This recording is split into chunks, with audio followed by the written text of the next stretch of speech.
Hello friends, in this video lecture I will discuss about human genome project. इसके पहले हम लोग regulation of gene expression 2 lecture में खत्म किए हैं। उस लेक्चर की लिंक इस लेक्चर की डिस्क्रिप्शन बॉक्स में दी हुई है, आप लोग इजीली यहाँ से देख सकते हैं। और फ्रेंड, अगर आप लोग अभी तक चैनल को सब्सक्राइब नहीं किए हैं तो चैनल को सब्सक्राइब करिए, जिससे न्यू वीडियोज़ की अपडेट आप लोगों को मिलती रहे। और वीडियोज़ को ज़्यादा से ज़्यादा अपने फ्रेंड ग्रुप में भी शेयर करिए, जिससे कि उनको भी बेनिफिट हो। तो आइए स्टार्ट करते हैं human genome project. Human genome project में हम लोग देख रहे हैं HGP stand for human genome project है। तो ये आपको ये शॉर्ट फॉर्म भी याद रखने हैं। इसमें देखिए दो डेटा आपको मिलेंगे, एक तो एस्टिमेटेड डेटा, एक एक्चुअल डेटा आफ्टर प्रोजेक्ट के वर्क के बाद। तो अब आइए स्टार्ट करते हैं। यहाँ पे ये जो प्रोजेक्ट था वो स्टार्ट किया गया था 1990 में यूएस डिपार्टमेंट ऑफ एनर्जी, और इसमें जो एस्टिमेटेड ड्यूरेशन था वो कितना था, 13 ईयर का था। मतलब प्रोजेक्ट को कब खत्म होना था, 2003 में। बट क्रोमोजोम 1 सीक्वेंस नहीं हुआ था, जिसके कारण टाइम कितना लग गया, 2006 तक लग गया। मतलब टोटल ड्यूरेशन 16 ईयर लगा, बट एस्टिमेटेड ड्यूरेशन कितना था, 13 ईयर। 13 ईयर मतलब अगर आपको 1990 में है तो 2003 में ख़त्म हो जाना था। बट क्रोमोजोम 1 और सारे क्रोमोजोम तो सीक्वेंस हो गए थे, बट क्रोमोजोम 1 जो है सीक्वेंस नहीं हुआ था। ये सीक्वेंस हुआ था मई 2006 में, आफ्टर सम टाइम। और आपको यहाँ पे एक चीज़ और बता दूँ, जैसे यहाँ पे स्टार्ट किया गया था US department of energy and national institute of health, तो NIH अगर आ जाए तो आपको ये शॉर्ट फॉर्म भी यहाँ पे याद रखने। देखिए यहाँ पे आपको ज़्यादातर जो इन्फॉर्मेशन है वो याद रखनी है। क्यों? क्योंकि यहाँ पे अभी आपको बेस पेयर मिलेगा, कहीं जीन मिलेगा, कहीं न्यूक्लियोटाइड मिलेगा, तो आपको कन्फ्यूज नहीं होना है, ठीक है। और एक्चुअल जो डेटा है, एस्टिमेटेड डेटा है, दोनों में डिफरेंस आपको पता होना चाहिए। क्योंकि यहाँ पे बहुत कंफ्यूज हो जाता है कि अभी तो हम लोग पढ़े हैं 25,000 जीन, कैसे यहाँ पे 30,000 जीन बोल रहा है। तो ये चीज़ें एस्टिमेटेड और एक्चुअल डेटा आपको अलग अलग पता होना चाहिए। जो अभी पढ़ेंगे हम लोग वो एस्टिमेटेड डेटा है, लेकिन जब प्रोजेक्ट के बाद हम लोग जो silent feature of human genome पढ़ेंगे वो एक्चुअल डेटा है लगभग वहाँ पे, तो वो मेन एक्चुअल डेटा है। ओके, अब देखिए, अब जब कुछ समय के बाद इसको कौन ज्वाइन किया, वेलकम ट्रस्ट ने ज्वाइन किया एज ए मेजर पार्टनर। और कुछ कंट्री जैसे जापान, फ्रांस, जर्मनी, चाइना, ये प्रोजेक्ट को भी ज्वाइन की थी। तो आपको अगर पूछ ले कभी which country join the project after some time, तो जापान, फ्रांस, जर्मनी, चाइना याद होना चाहिए। Human genome project as a mega project है, या ये क्या है, मेगा प्रोजेक्ट है। क्यों मेगा प्रोजेक्ट है? क्योंकि इसमें जो कॉस्ट लग रही है वो बहुत ज़्यादा लग रही है, एस्टिमेटेड कॉस्ट जो है, और इसमें large number of scientific staff की ज़रूरत पड़ी थी। और अगर इसके इन्फॉर्मेशन को बुक में कलेक्ट करें तो एक सेल के अंदर सोचिए एक जीनोम को, मतलब वहाँ पे हम लोग हैप्लॉइड की बात करें, क्योंकि ये क्या हैप्लॉइड सेट ऑफ क्रोमोसोम है ना। अगर हम देखें एक सेल के अंदर, ह्यूमन सेल की अगर देखें, वहाँ पे जो DNA है, तो उसकी इन्फॉर्मेशन, मतलब उसमें जो सीक्वेंस है उसको कलेक्ट करने के लिए कितने बुक की ज़रूरत पड़े, 3300 बुक की ज़रूरत पड़ेगी। और उन बुक में 1000 पेज होने चाहिए। सोचिए एक बुक में कितने पेज होना चाहिए, 1000 पेज। और एक पेज में जो टाइप्ड लेटर होगा वो कितना होगा, 1000 टाइप्ड लेटर होगा। सोचिए कितना बिग वर्क है ये, ठीक है, बिग टास्क है। तो अब आप इसे समझ सकते हैं कि ये मेगा प्रोजेक्ट है कि माइक्रो प्रोजेक्ट है। उसी समय अब इस इंफॉर्मेशन को और इजीली रखने के लिए वहाँ पे, या एनालाइज करने के लिए, एक ब्रांच साइंस की डेवलप हुई, जिसको हम लोग बोलते हैं बायोइन्फॉर्मेटिक्स। ये बायोइन्फॉर्मेटिक्स कब डेवलप हुआ, ह्यूमन जीनोम प्रोजेक्ट के समय ही डेवलप हुआ था। तो बायोइन्फॉर्मेटिक्स होता क्या है, it is branch of science which collect and analyse biological data. Okay, and it develop during this period. कब? जब ह्यूमन जीनोम प्रोजेक्ट स्टार्ट हुआ था। इसका गोल क्या था? ह्यूमन जीनोम प्रोजेक्ट का कोई गोल पूछे तो आपको कुछ पॉइंट है उनको याद रखने। To determine the sequence of genome. Genome की साइज क्या है, 3 × 10⁹ बेस पेयर। एस्टिमेटेड डेटा जो भी है, टू आइडेंटिफाई, अभी ये एक्चुअल डेटा नहीं है, ये आपके पास जो डेटा है वो एस्टिमेटेड डेटा है, ऐसा माना जाता है। टू आइडेंटिफाई 25,000 to 30,000 जीन, ऐसा माना जाता है। 25,000 से जो 30,000 जीन हैं उनको आइडेंटिफाई करना है कौन कौन से जीन हैं। To improve tools for data analysis, तो वहाँ पे अभी तक हमारे पास जो डेटा एनालिसिस, किसी सेल के अंदर जीनोम के डेटा एनालिसिस के जो टूल हैं उनको भी इम्प्रूव करने के लिए। To solve ethical, legal and social issue, तो LC के नाम से भी आ जाता है कभी कभी। व्हाट इज LC, इसी का फुल फॉर्म पूछ ले, ये भी याद रखना है। और इसका फुल फॉर्म क्या होगा, ethical, legal and social issue. अब मान लीजिए कि ऐसी एक कम्युनिटी में कोई ऐसी डिसऑर्डर हुई कि जिसके कारण जीनोम पे लेवल पे इफेक्ट पड़ गया। अब उसको सॉल्व करने के लिए अगर हमारे पास जीनोम का सीक्वेंस पता होगा तो हम उससे रिलेटेड जो प्रोटीन बन रही होगी उसको बना लेंगे और उसको इंसर्ट करा सकते हैं, किसके अंदर, इंजेक्ट करा सकते हैं अफेक्टेड ह्यूमन के अंदर। तो कह सकते हैं इसके हम लोग social issue, legal issue, ethical issue भी सॉल्व की प्रॉब्लम भी सॉल्व की जा सकती है। अगर ह्यूमन जीनोम प्रोजेक्ट का गोल था ये कि अगर हमको सीक्वेंस पता होगा तो हम जीनोम से रिलेटेड जो भी प्रॉब्लम होगा उसको सॉल्व कर सकते हैं। तो ये इसका मेन गोल था ह्यूमन जीनोम प्रोजेक्ट का। अब इसको सॉल्व करने में कौन कौन सी मेथडोलॉजी लगी थी, मेथडोलॉजी कौन कौन सी लगी थी, देखिए अब क्या होता है, दो मेथडोलॉजी है, अभी इसको हम समझते हैं डिटेल में, पर क्या है अभी इसको देख लेते हैं। Expressed sequence tag, expressed sequence tag का शॉर्ट फॉर्म क्या है, ESTs, एंड दूसरा क्या है, सीक्वेंस अनोटेशन। अब दोनों क्या होते हैं ये हम लोग देखेंगे यहाँ पे। तो एक्सप्रेस सीक्वेंस टैग का क्या मतलब था, इसका मेन मोटो था कि sequence the only coding part. तो हमें पता है कि जो DNA है अगर उसका ट्रांसक्रिप्शन होगा तो ट्रांसक्रिप्शन जब होता है तो उसमें जो हमारे पास HNRNA बनता है, ठीक है, उसमें क्या होता है, कुछ तो कोडिंग सीक्वेंस होते हैं, कुछ नॉन कोडिंग सीक्वेंस होते हैं। ट्रांसक्रिप्शन वाले चैप्टर में हम लोग पढ़े हैं, अगर आप लोग नहीं पढ़े हैं तो आप लोग लेक्चर में दी लिंक से भी देख सकते हैं, यहाँ पे लिंक प्रोवाइड की गई है। तो इसमें जो कोडिंग पार्ट है वो है एक्सॉन, और नॉन कोडिंग पार्ट है ये जो जिगजैग लाइक दिख रहा है आपको, मान लीजिए ये नॉन कोडिंग पार्ट है। तो सिर्फ और सिर्फ कोडिंग पार्ट पे जो न्यूक्लियोटाइड के सीक्वेंस होंगे उन्हीं को सीक्वेंस करना है हमको, ओके, और ये नॉन कोडिंग वाले को छोड़ देंगे। तो ये है एक्सप्रेस सीक्वेंस टैग का मतलब। सीक्वेंस नोटेशन में जो भी कोडिंग और नॉन कोडिंग दोनों हैं उनको हमको कौन कौन से न्यूक्लियोटाइड हैं उनको पूरे को सीक्वेंस करना है। अब मोस्ट एक्सेप्टेड कौन सा था, सीक्वेंस अनोटेशन वाला। तो आपको याद रखना है कि एक्सप्रेस सीक्वेंस टैग क्या होता है और सीक्वेंस अनोटेशन क्या होता है। तो यहाँ पे हम देख लेते हैं, मान लीजिए ये हमारे पास क्या है, DNA है एक्सप्रेस सीक्वेंस टैग के लिए। अब इस DNA का जब ट्रांसक्रिप्शन होगा तो इसमें क्या होगा, ट्रांसक्रिप्शन के बाद कुछ कोडिंग और कुछ नॉन कोडिंग पार्ट जो है बनते हैं। तो इसमें किसका सीक्वेंस किया जाएगा, इसमें सिर्फ और सिर्फ कोडिंग पार्ट को लिया जाएगा जो कि हमारे पास मैच्योर mRNA बना लेता है, और उसी को क्या करेंगे, सीक्वेंस करेंगे। सीक्वेंस का मतलब वहाँ पे कौन कौन से न्यूक्लियोटाइड हैं और वो कौन सा प्रोटीन बनाएगी। तो ये चीज़ अभी सीक्वेंसिंग से रिलेटेड बात कर रहे हैं हम लोग। तो कोडिंग रीजन को ही सिर्फ सीक्वेंस किया जाएगा, ओके। और सीक्वेंस अनोटेशन में जो हमारे पास HNRNA बनता है, कह सकते हैं पूरा जो DNA है उस पर कौन कौन से न्यूक्लियोटाइड के सीक्वेंस है उसको सीक्वेंस किया जाएगा। तो सीक्वेंस अनोटेशन में क्या होगा, हर एक सीक्वेंस, अब सोचिए अगर ह्यूमन जीनोम को देखा जाए कितना साइज था, 3 into 9 बिलियन बेस पेयर। अब हर एक को सीक्वेंस करना कितना बिग टास्क है, ओके।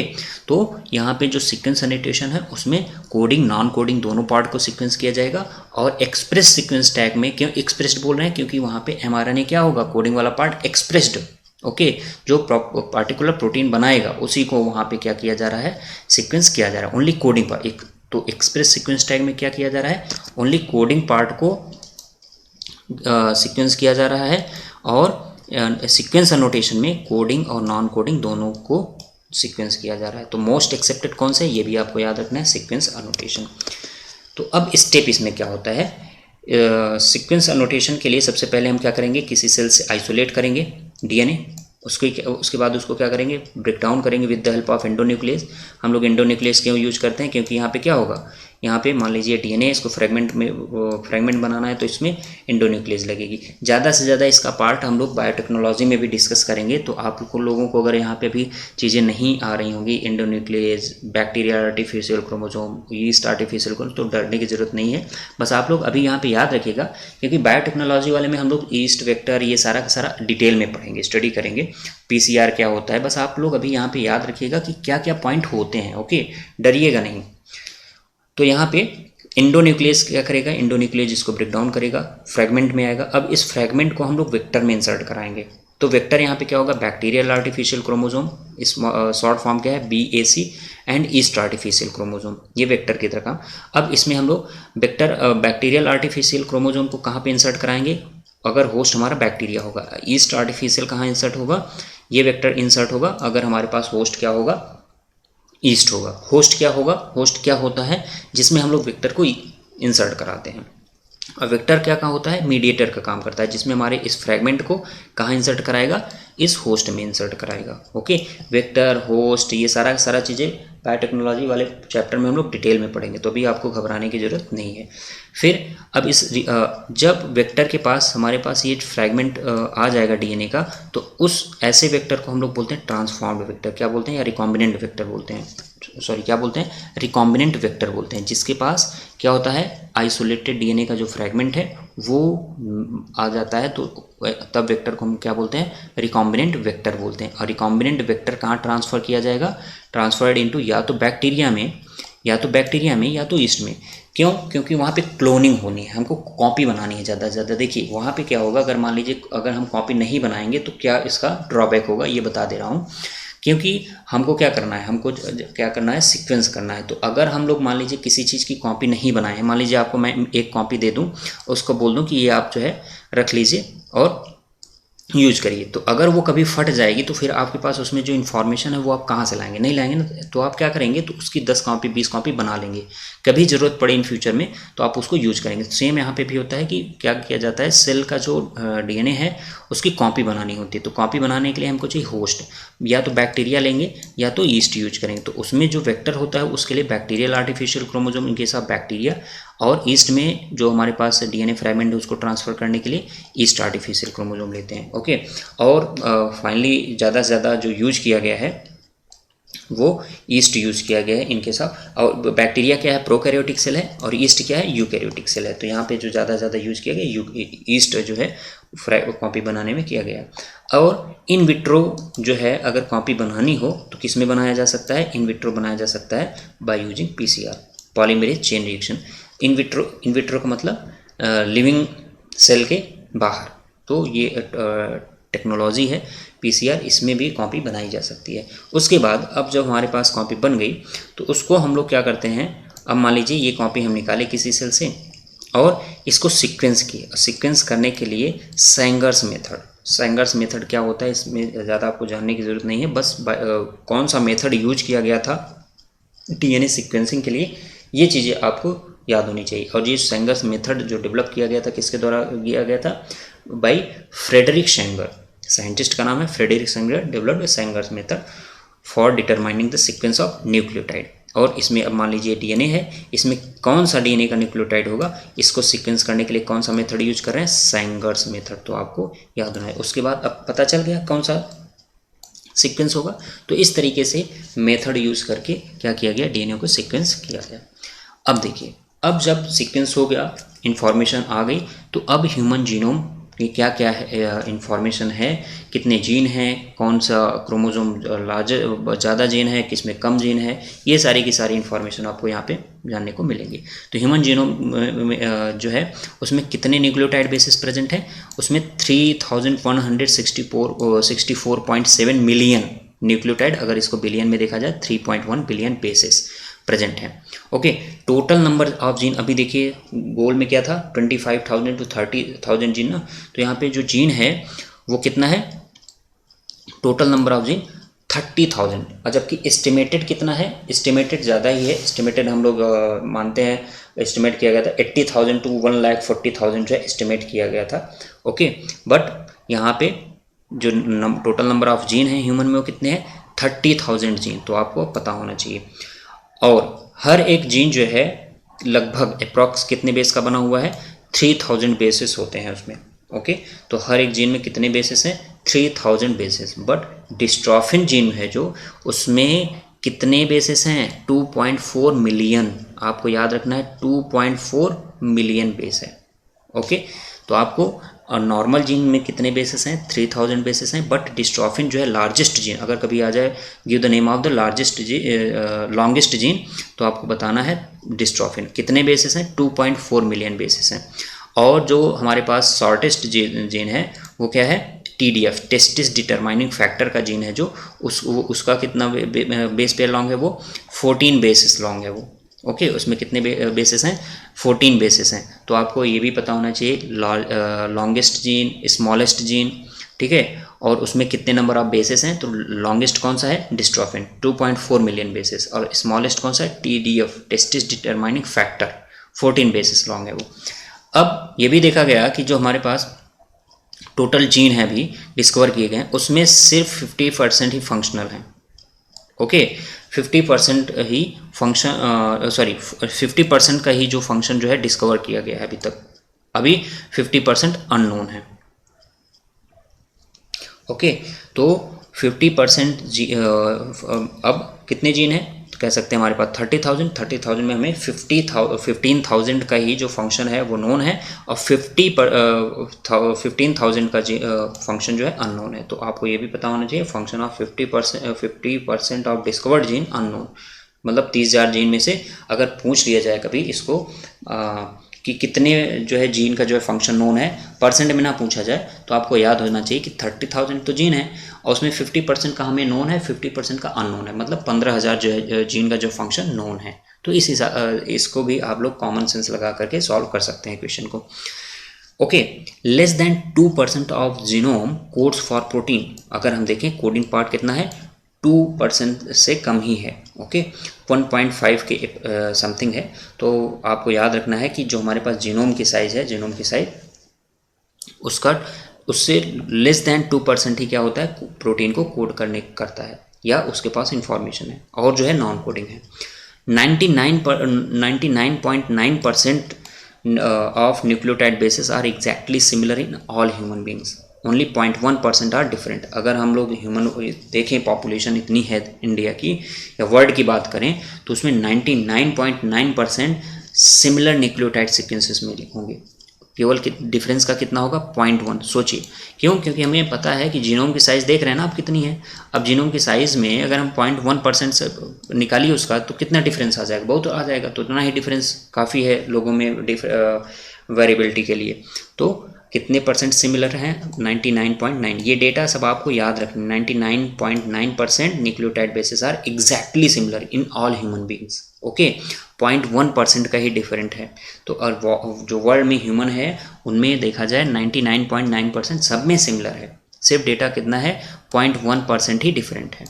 ओके, अब क्रोमोजोम 1 जो अभी जिसके कारण ड्यूरेशन बढ़ गया था, क्रोमोजोम 1 उसमें मैक्सिमम नंबर ऑफ जीन है। कितने जीन है 2968। ओके, जबकि क्रोमोजोम वाई में कितने जीन है, सबसे कम है 231 जीन है किसमें वाई में, और क्रोमोजोम 1 में सबसे ज़्यादा जीन है। तो सबसे ज़्यादा जीन किस में है, सबसे कम जीन किस में है, सबसे लॉन्गेस्ट जीन कौन सा है, या सबसे स्मॉलेस्ट जीन कौन सा है। ओके, तो ये आपको याद रखना है। ओके, फिर अब इस डीएनए का स्ट्रैंड है इसमें, तो यहाँ पे हम लोग देखे थे जब डीएनए स्ट्रक्चर पढ़ रहे थे, वहाँ पे रिपीटेटिव सीक्वेंस एक टर्म आया था। रिपीटेटिव सीक्वेंस का मतलब वहाँ पे रिपीटिशन हो रहा था न्यूक्लियोटाइड का। तो ये रिपीटेटिव सीक्वेंस जो है इस डीएनए में प्रेजेंट हैं, और ये रिस्पॉन्सिबल होते हैं, ये कह सकते हैं इंडिविजुअल टू इंडिविजुअल वेरी करते हैं। तो repetitive sequence of DNA present कहाँ पे, ये जो हमारे जीनोम होगा, और ये इंडिविजुअल टू इंडिविजुअल वेरी करेंगे। अब मान लीजिए कोई ए और बी, एग्जांपल के लिए ए और बी इंडिविजुअल है, तो ए इंडिविजुअल में मान लीजिए 7 न्यूक्लियोटाइड जो है रिपीट कर रहे हैं, और बी वाले में मान लीजिए 6 न्यूक्लियोटाइड रिपीट कर रहे हैं। तो वहाँ पे आप देख रहे हैं कि वेरिएशन हो रहा है रिपीटिशन ऑफ न्यूक्लियोटाइड का, और ये हेल्प करते हैं कह सकते हैं स्टडी ऑफ क्रोमोजोम में, या तो इवोल्यूशनरी हिस्ट्री का जब स्टडी करते हैं तो वहाँ पे ये रिपीटेटिव डीएनए सीक्वेंसेस हेल्प करते हैं। ओके, या तो हम लोग अभी जब पढ़ेंगे डीएनए फिंगरप्रिंटिंग, तो वहाँ पे देखेंगे कि रिपीटेटिव डीएनए सीक्वेंसेस का क्या रोल है। क्यों, क्योंकि जब रिपीटेटिव डीएनए सीक्वेंसेस होंगे तो वहाँ पे जब डीएनए फ्रेगमेंटेशन होता है, तो वहाँ पे डिफरेंट फ्रेगमेंट हमको देखने को मिलेंगे due to presence of repetitive DNA sequences. Okay, next जो पॉइंट है, ये भी देखा गया कि ह्यूमन जीनोम में 1.4 मिलियन लोकेशन ऐसी हैं जो कि सिंगल न्यूक्लियोटाइड पॉलीमॉर्फिज्म शोज करती हैं। SNP का मतलब क्या होता है, सिंगल न्यूक्लियोटाइड पॉलीमॉर्फिज्म। ओके, इसको हम लोग क्या बोलते हैं, SNPs बोलते हैं। मतलब इसका ये है कि अगर मान लीजिए एग्जाम्पल के लिए 2 ह्यूमन का हम लोग डीएनए लें इस तरीके से, और इसमें देखें सीक्वेंस क्या है,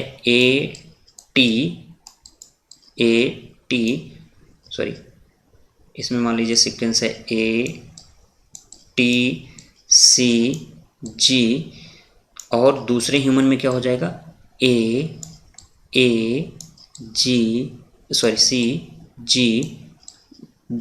यहाँ पे भी G मान लीजिए। तो अब आप देखिए कि इन दोनों ह्यूमन में जो न्यूक्लियोटाइड है वो लगभग सिमिलर है, बट इस पोजीशन सेकेंड पोजीशन पे देखिए यहाँ पे फर्स्ट वाले में थायमिन है, सेकेंड वाले में क्या है, एडेनिन है। तो इस तरीके से 1.4 मिलियन लोकेशन हैं जहाँ पे वेरिएबिलिटी देखने को मिलती है, और वो वेरिएबिलिटी सिर्फ सिंगल न्यूक्लियोटाइड की है। आप देखिए ना यहाँ पे 4 मान लीजिए आउट ऑफ 5 केवल सेकेंड लोकेशन पर यहाँ पे एक पर्सन में थायमिन है और दूसरे पर्सन में एडेनिन है। तो आपको ये भी याद रखना है कितनी लोकेशन जो है जो सिंगल न्यूक्लियोटाइड पॉलीमॉर्फिज्म शो करती हैं। तो 1.4 मिलियन लोकेशन क्या शो करती हैं, सिंगल न्यूक्लियोटाइड पॉलीमॉर्फिज्म शो करती हैं इन ह्यूमन में। इसको हम और क्या बोल सकते हैं, स्निप्स बोल सकते हैं। तो अगर कभी आ जाए व्हाट इज स्निप्स, तो सिंगल न्यूक्लियोटाइड पॉलीमॉर्फिज्म कितना होता है, 1.4 मिलियन लोकेशंस ऐसी होती हैं जहाँ पे सिंगल न्यूक्लियोटाइड, एक न्यूक्लियोटाइड का वेरिएशन हमको देखने को मिलेगा, और सबका सब सीक्वेंस सेम है। तो आप यहाँ पे देख सकते हैं इसलिए कि फर्स्ट वाले में ATCGG है और दूसरे वाले में क्या है, AAAA, मतलब सेकेंड पोजीशन पर सिर्फ एक न्यूक्लियोटाइड, यहाँ पे थायमिन है, यहाँ पे एडेनिन, इसीलिए हम लोग इसको क्या बोलते हैं, सिंगल न्यूक्लियोटाइड पॉलीमॉर्फिज्म। अब इसका एप्लीकेशन क्या है, तो अब इसका एप्लीकेशन ये है कि अगर हमको मान लीजिए न्यूक्लियोटाइड का सीक्वेंस पता है और वो सीक्वेंस किस प्रोटीन को बनाएगा, और वो प्रोटीन मान लीजिए एज मेडिसिन हमको प्रिपेयर तैयार करनी है, तो वहाँ पे मॉलिक्यूलर मेडिसिन बनाने में भी ये हेल्प करता है। दूसरा, अगर कोई डिफेक्टिव जीन है उसका सीक्वेंस हमको पता है, तो उसको भी कह सकते हैं ठीक करने में, क्योर करने में, सही करने में हम लोग इसको यूज कर सकते हैं। तो alter the defective gene after getting information about defective gene, अगर ये डिफेक्टिव जीन है तो उस डिफेक्टिव जीन को अल्टर किया जा सकता है। ये तभी पॉसिबल है जब हमको उस जीन का सीक्वेंस पता हो कि कहाँ से कहाँ तक डिफेक्टिव है, कहाँ से कहाँ तक डिफेक्टिव नहीं है, या कौन सा प्रोटीन नहीं बन रहा है, क्यों नहीं बन रहा है, क्योंकि इसकी जीन जो है वो डिफेक्टिव है। तो मेन इसका पर्पज़ ये है। दूसरा, हम लोग देखेंगे एग्रीकल्चर के फील्ड में कि वहाँ पे कौन सी जीन कौन सी प्रोटीन बना रहे हैं। मान लीजिए कोई प्लांट है उसमें प्रोटीन नहीं बन रही है, तो हम उस जीन को इंसर्ट करा कर सकते वो जीन प्रोटीन को बना सकते हैं या उस प्रोडक्ट को बना सकते हैं। मेडिसिन में देख ही रहे हैं आप लोग। तो यहाँ पे कई फील्ड हैं जिसमें हम लोगों को जीन सीक्वेंसिंग पता होना ज़रूरी है। नॉन ह्यूमन ऑर्गेनिज्म जिसमें जो है से जीनोम सीक्वेंस किया गया, वो कुछ ऑर्गेनिज्म है जैसे ड्रोसोफिला है, ईस्ट है, बैक्टीरिया है। प्लांट में अगर देखें तो राइस प्लांट है, एरेबडोसिस है, जिसका सीक्वेंसिंग उस समय किया गया। ओके, कुछ हमारे पास इंपॉर्टेंट पॉइंट है। जो फर्स्ट यूकैरियोटिक ऑर्गेनिज्म है जिसका जीनोम सीक्वेंस किया गया था, तो फर्स्ट यूकैरियोटिक ऑर्गेनिज्म जिसका जीनोम सीक्वेंस किया गया था कौन सा है, सैक्रोमाइसिस सेरेबेसी। ओके, ईस्ट का है। उसके बाद प्रोकैरियोट कौन सा किया गया था, हेमोफिलस इन्फ्लुएंजाe। कौन सा हुआ था, हेमोफिलस इन्फ्लुएंजाe, जिसका जो है first prokaryote complete genome sequence किया गया था। प्लांट में किसका किया गया था, एरेब्डोसिस थैलियाना का। फर्स्ट एनिमल नेमेटोड है, सी एलिगेंस जो है, इसका जीनोम जो है सीक्वेंस किया गया था। तो आप लोग इंपॉर्टेंट पॉइंट को नोट डाउन करिए और ज़्यादा से ज़्यादा लेक्चर आप अपने फ्रेंड ग्रुप में भी शेयर करिए। आप अपने डाउट जो है कमेंट बॉक्स में पूछ सकते हैं, या तो जो चैनल बायो अकेडमी के नाम से टेलीग्राम चैनल, ये इंस्टाग्राम आईडी और फेसबुक पे पेज बना हुआ है, आप लोग यहाँ पे भी अपने कमेंट डाउट्स को या क्वेरीज जो भी है पूछ सकते हैं। Okay, thank you.